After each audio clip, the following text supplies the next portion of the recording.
Cada cor no Magic tem uma função psicológica equivalente de acordo com o esquema de cores que a gente comentou num vídeo anterior aqui no Lente Prismática. Nesse vídeo a gente coloca aqui o branco e o vermelho fazem parte de um mesmo eixo, o eixo interno, que é como as pessoas agem e pensam individualmente, internamente, e o eixo externo, que é composto por preto e verde, que é como essas pessoas agem num ambiente coletivo, num cenário onde tem outras pessoas, onde tem um mundo externo que está influenciando sobre elas. Ainda tem um terceiro ponto que une esses dois eixos, que é o azul, que seria o equivalente à nossa consciência e a separação entre o que é externo e o que é interno. Mas cada uma dessas 5 cores não necessariamente aparece sozinha. A gente pode ter a combinação de 2, 3, 4 ou até 5 cores dentro de um mesmo personagem ou dentro de uma mesma carta. E em especial a combinação de 2 cores é muito querida e muito bem vista pelos jogadores. E sem sombra de dúvidas, o plano de Ravnica e as guildas, que são combinações de 2 cores, contribuem fortemente para essa atração. Mas por que as guildas de Ravnica fazem tanto sucesso? Nós, enquanto humanos, gostamos de ter formas de expor como nós somos, como nos sentimos e como pensamos. Formamos grupos e usamos termos para descrever a nós mesmos, e esses grupos são estudados pela área chamada de tipologia. Exemplos de tipologia são os 4 elementos, as características que são comumente associadas a eles, os signos do zodíaco e suas especificidades, e até testes de personalidade que se baseiam em tipos ao invés de traços de outras formas de medida, têm maior apelo popular. O objetivo desse vídeo, então, é tentar descrever a tipologia das guildas de Ravnica, em relação aos conceitos de base apresentados no início desse vídeo e abordados mais profundamente no vídeo anterior, que, para facilitar, eu vou colocar o link na descrição e aqui no card. Vamos começar então pelas 4 guildas que mencionamos no vídeo anterior, que são as 4 pontas do quadro tradicional de tendências em D&D: Selesnya, Gruul, Orzhov e Rakdos.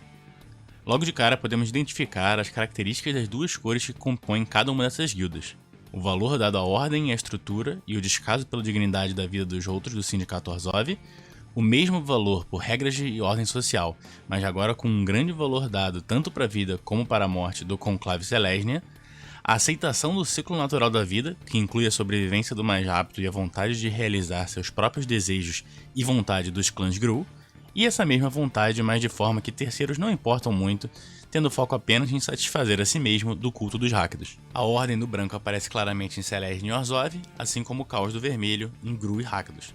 Da mesma forma, o conceito de bem de D&D, representado no Magic pela cor verde, aparece nitidamente tanto nos Gruul como nos Selesnya, e seu oposto, o mal da cor preta, é uma característica dos Orzhov e dos Rakdos.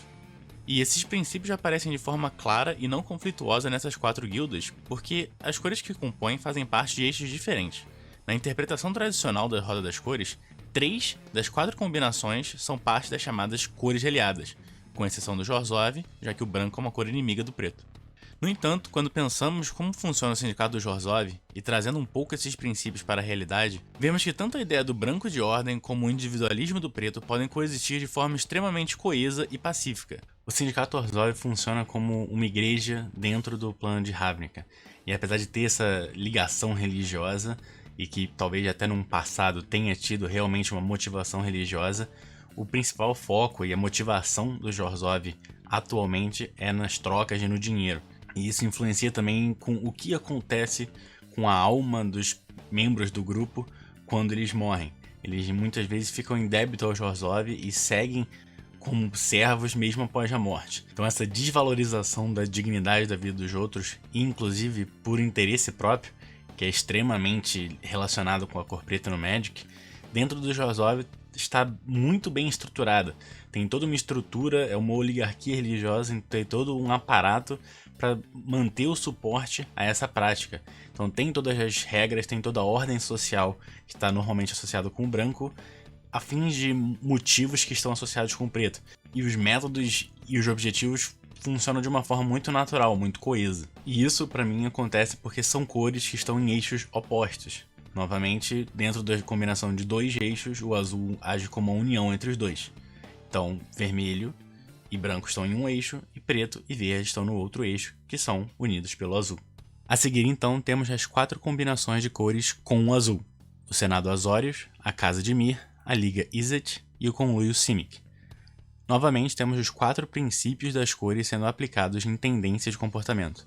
Vamos focar aqui na Liga Izzet e no Conluio Simic por serem combinações de cores consideradas inimigas pela interpretação tradicional, mas que para mim, enquanto modelos de comportamento, não são. Vemos o objetivo central de ambas as guildas como sendo muito coeso. Os Izzet, por exemplo, são indivíduos focados no desenvolvimento de experimentos e inovações em diversas áreas. O equilíbrio entre o ímpeto e o desejo do vermelho, com o equilíbrio entre o que é particular e individual com o que o mundo deseja ou precisa do azul, funcionam de forma harmônica e natural dentro da guilda.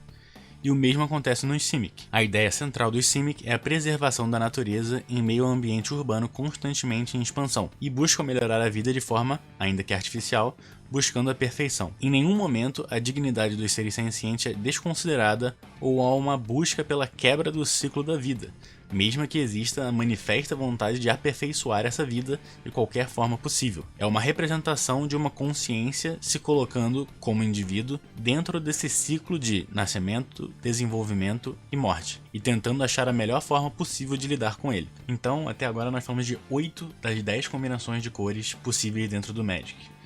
E essas duas que faltam, que eu deixei por último de propósito, essas sim são bem contraditórias e não são nem um pouco coesas. E o motivo é, como vocês já devem ter adivinhado, que elas fazem parte do mesmo eixo. Ou seja, nós temos a guilda que é branco e vermelho e a guilda que é preto e verde. Nomeadamente, Boros e Golgari. A Legião Boros é a polícia de Ravnica. A vontade primária dos Boros é a harmonia na cidade, mesmo que os outros não queiram muito isso. E o conflito interno dessa combinação está no motivo dessa busca por harmonia. É a manifestação de um desejo interno de impor sua vontade por meio da força ou o desejo genuíno pela lei e ordem social. Isso vai depender de qual personagem está sendo analisado, assim como o recorte temporal que você selecionou para essa análise. E não existe coesão entre esses princípios. Quando existe um, não pode existir o outro. Você não pode querer impor sua vontade simplesmente porque você quer a ordem, e você não pode ter, ao mesmo tempo, um desejo genuíno pela lei e pela ordem social. Um é naturalmente oposto ao outro. E essa mesma contradição de motivos aparece nos Golgari. Devido à sua proximidade tanto com a vida como com a morte, os Golgari servem como agricultores e produzem a imensa maioria dos alimentos da cidade de Ravnica.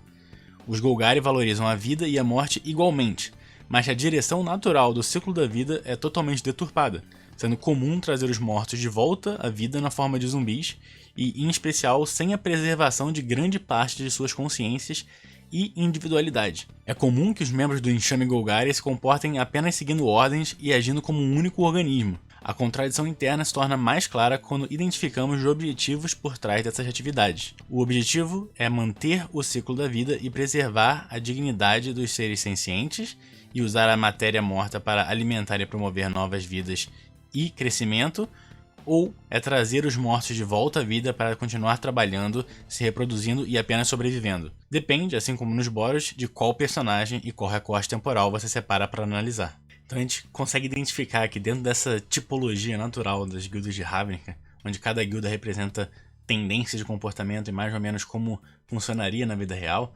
nós aproximamos muito do quadro base de D&D, sendo que as 4 das 5 cores são princípios-chave, são os pontos centrais do eixo, e a combinação dentro desses princípios aparece nas guildas de Ravnica.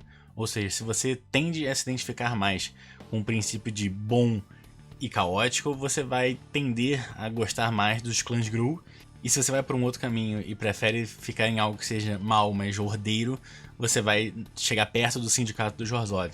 Então, essa tipologia, essa separação em grupos que têm princípios bem definidos e que são claros para manifestar para os outros, são simples de serem manifestos para os outros, é algo que as pessoas de forma geral gostam muito. As pessoas buscam dentro da vida real e buscam também dentro das narrativas, dos jogos e das manifestações artísticas, como um jogo de RPG é uma manifestação cultural e artística de como você é, como você age, como você pensa.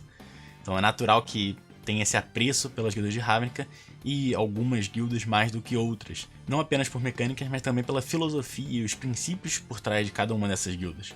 E novamente, essas tendências de comportamento não buscam abranger absolutamente todas as situações que um personagem específico vai passar, ou que uma história específica vai contar. Até porque se você está lendo uma história, seja ela uma lore de Magic, ou um livro, ou assistindo um filme, ou qualquer outra narrativa, tem que ter algo inesperado ali, tem que ter uma reviravolta, tem que ter algo novo para que você mantenha o seu interesse dentro daquela narrativa, né? Se for tudo já extremamente pré-definido, vai seguir todos os princípios da guilda, acaba ali, né? Acaba muito rápido e o interesse não se mantém, a história não progride, não vai ser uma história agradável para você assistir. Bom, então esse vídeo tá chegando ao fim, eu espero que eu tenha conseguido passar essa ideia, essa tipologia das guildas de Ravnica e como ela se associa com princípios psicológicos reais e que a gente passa no dia a dia. Se você tem alguma sugestão, se você gostou, se você discordou de alguma coisa, deixa aqui nos comentários. Se você ainda não assistiu o vídeo das cores individualmente, eu vou deixar aqui na descrição e no card. E se você ainda não nos seguiu nas redes sociais, pode seguir lá tanto no Instagram, Twitter, essas redes sociais de praxe, Lente Prismática. E é isso aí, valeu e até a próxima.